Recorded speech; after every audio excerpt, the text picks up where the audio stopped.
Entendes o que estás lendo? O podcast que te leva através das páginas da Bíblia, livro por livro, capítulo por capítulo. Uma exposição bíblica emocionante. Aperte os cintos e embarque comigo nesta viagem.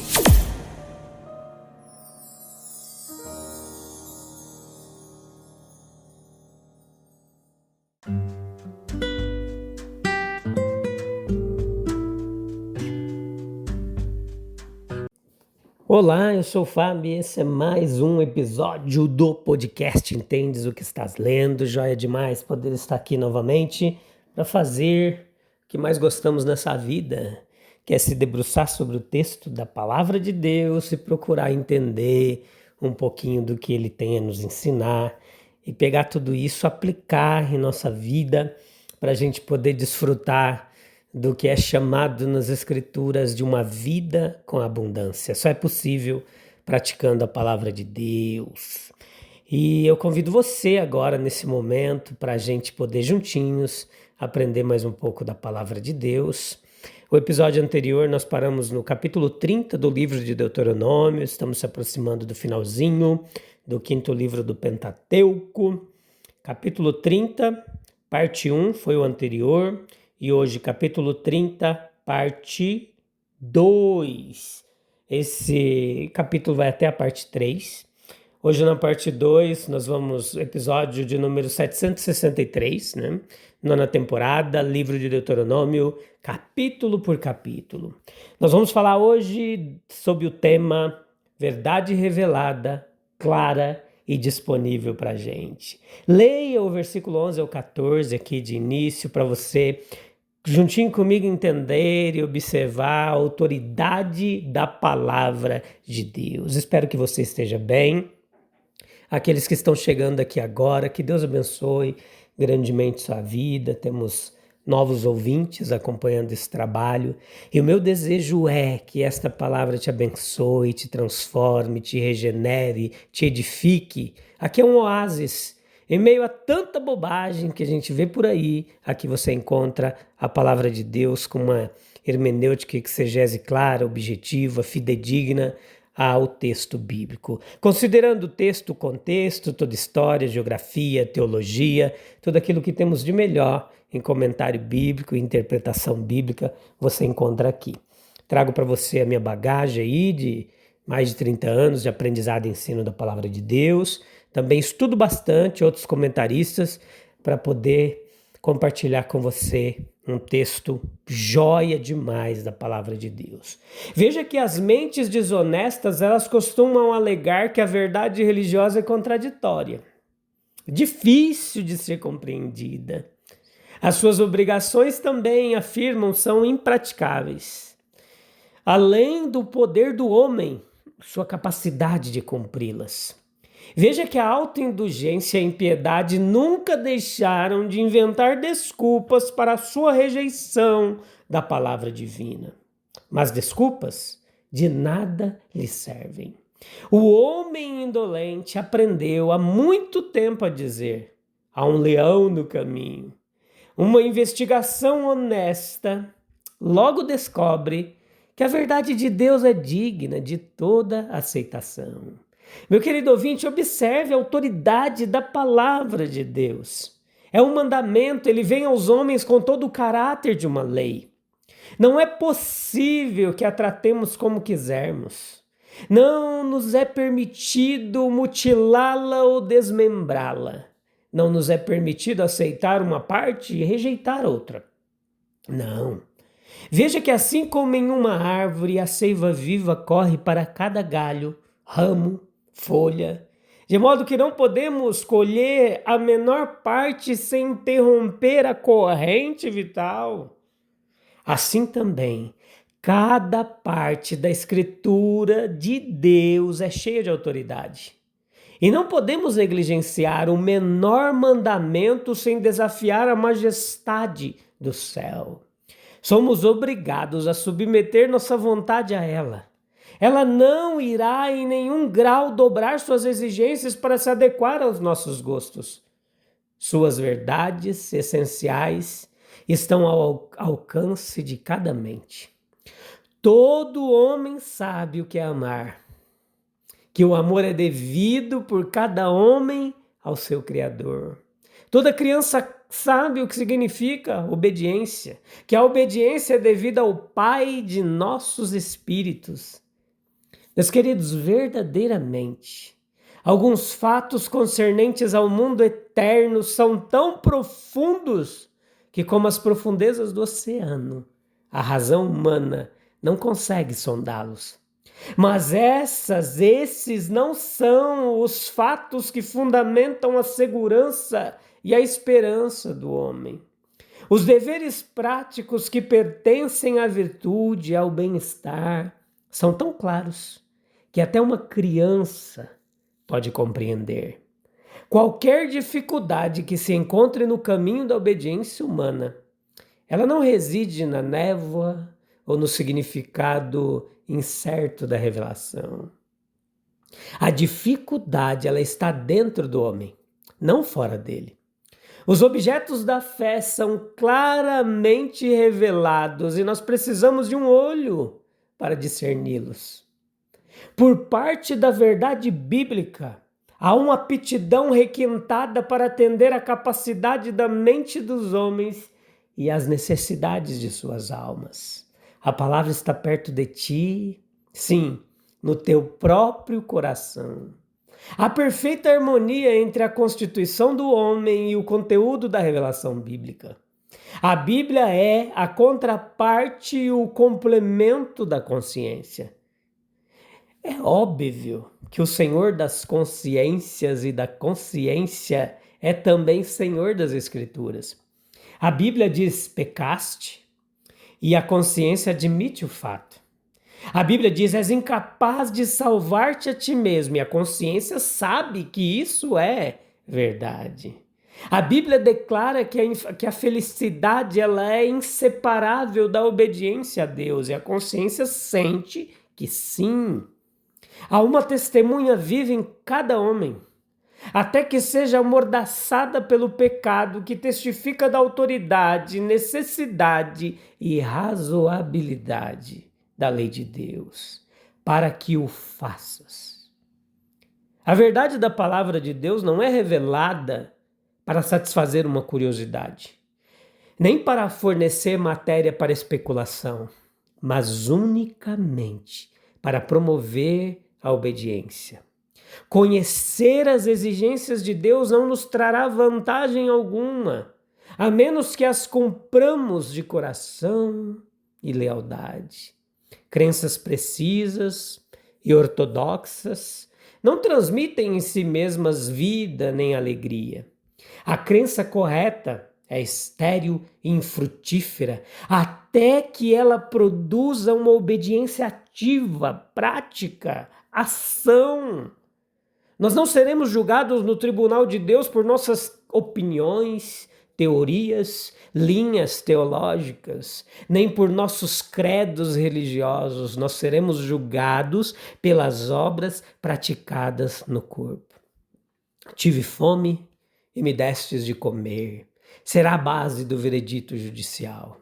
O serviço prático é o fim e o propósito da revelação divina. Nós temos um pensamento a respeito belíssimo, inserido por Moisés a respeito da proximidade e conveniência.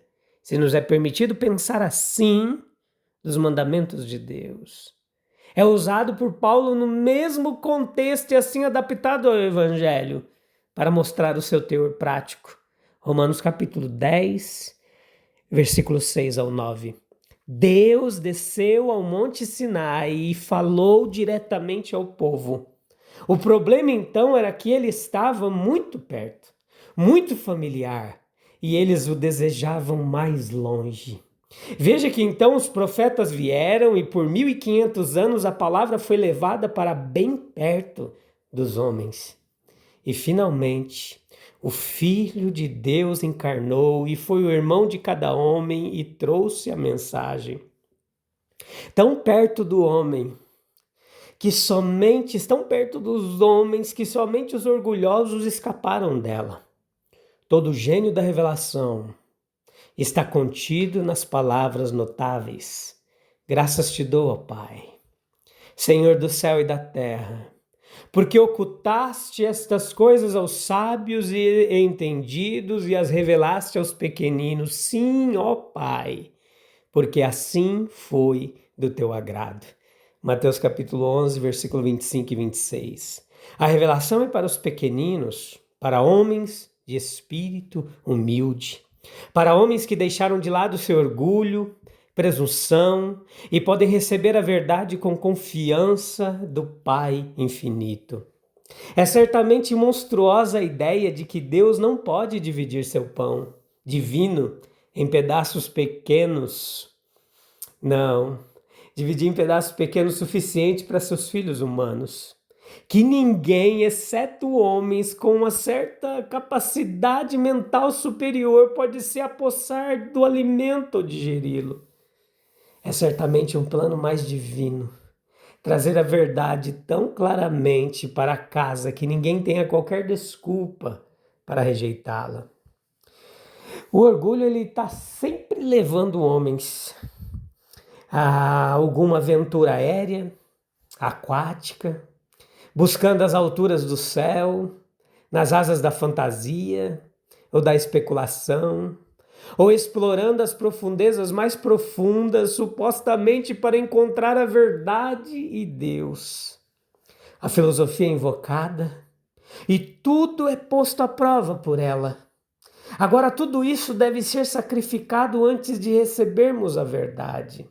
Nós devemos nos humilhar e reconhecer a verdade trazida em Jesus Cristo à nossa porta. Se a gente exigisse um esforço tremendo para alcançar a verdade, nos gabaríamos de termos conseguido por meio desse esforço. Se dependesse de grandes poderes mentais, luta, levaríamos o crédito por ambos. Mas o fato é que ela é trazida tão perto de cada um de nós e tão claramente para casa que nenhum de nós pode se gabar de nossa descoberta, mas apenas nos repreender por ela ter estado tanto tempo perto de nós e por tanto tempo ser ignorada. E é por aqui que nós devemos começar. Via de regra, os homens são tão inflados de orgulho, de importância, que o evangelho ele é negligenciado em sua gloriosa proximidade e adaptação. Eles se consideram tão bons que ninguém pode instruí-los. E o resultado é que a simplicidade do evangelho ela escapa completamente à sua atenção. A grandeza do que é simples e compreensível para todos que não são orgulhosos demais para considerá-lo deve ser defendida com fervor. Veja que a apologética agora necessária não é aquela que segue a especulação até sua máxima altura ou máxima profundidade e se gaba de ter um conhecimento tão grande quanto o do objetor, mas aquela que se firma na simplicidade da revelação como a prova suprema de que ela é divina. Nós deveríamos assegurar aos homens que o orgulho os impede de descobrir a maravilhosa revelação que está tão perto de nós. Que gentios e judeus abandonem a cansativa peregrinação e reconheçam o Deus que está batendo à porta de cada um. O versículo 15 ao 20 traz uma última palavra desse capítulo 30. Uma alternativa. Vida e morte, bem e mal, versículo 15. Bênção e maldição, versículo 19. Uma alternativa para a nação, mas também para o indivíduo. Vida é mais do que existência. É existência na presença de Deus. Morte não é equivalente à inexistência. No que diz respeito à vida natural, é a separação do princípio vivo e pensante do corpo. E é compatível com a sobrevivência da alma em um estado futuro.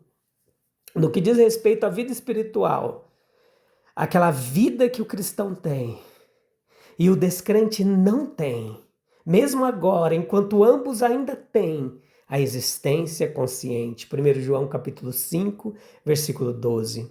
A morte é o fim da alma e de todas as funções santas e espirituais, implicando de fato um estado de ruína moral, destruição, desorganização, mas de forma alguma extinção da consciência.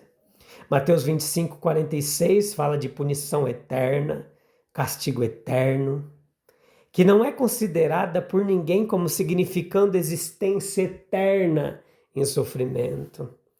Mas acredita-se que um ser que existe eternamente e existe conscientemente, seja em sofrimento real ou não, pode ainda estar morto, num sentido muito verdadeiro. Nesse versículo 15, morte é considerada compatível com a experiência do mal, um aviso. Versículos 17 ao 18. Se o coração se afasta de Deus e se volta para os ídolos, isto é, coloca quaisquer outros objetos no lugar de Deus e se abstém de dar a Deus o seu devido amor e honra, aquele cujo coração faz isso, ou a nação, se fizer isso, certamente perecerá. Um apelo. Versículo 19 ao 20 diz, portanto, escolhe a vida. Sobre o que se observa, essa escolha ou determinação, ela fundamenta a nossa salvação. Essa escolha fundamenta a possibilidade do amor a Deus. Essa escolha profunda no centro do coração fundamenta todos os atos separados de escolha envolvidos em uma vida de obediência, que é a escolha que Deus deseja envolver, a escolha de si mesmo, com vistas a amá-lo, obedecê-lo e apegar-se a Ele. Que a escolha de Deus é a escolha da vida e traz consigo todos os outros bens. Reflita comigo. Se a palavra está tão perto de nós, no coração e na boca, o que nos impede de obedecer? Será que temos rejeitado a vida por orgulho ou por medo de nos rendermos ao amor de Deus? Será? Escolhe, pois, a vida. Foi o conselho ao povo de Israel e continua sendo a todos nós. Jesus Cristo é a vida. Escolhe, pois, a vida. Senhor, tira de nós o orgulho que nos cega, que nos impede de ver, que nos impede de se aproximar da simplicidade do Teu Evangelho. Dá-nos um coração humilde, só esse coração humilde, desprovido desse orgulho. Ele é capaz de escolher a vida que vem de Ti, de ouvir a Tua voz, de andar nos Teus caminhos e obedecer a Ti. Que a Tua palavra tão perto de nós, ela possa transformar nosso ser, nos levar a uma obediência viva, cheia de amor e de esperança. Como disse Tiago, a fé sem obras é morta. Mostra-me a Tua fé sem obras, que eu te mostrarei as minhas obras através da minha fé. Que Deus abençoe você grandemente. A gente volta no próximo episódio, que vai ser o último desse capítulo 30, para a gente poder estar encerrando, tá bom? Deus abençoe. A gente volta em breve para continuar. Um abraço. Até breve. Tchau, tchau.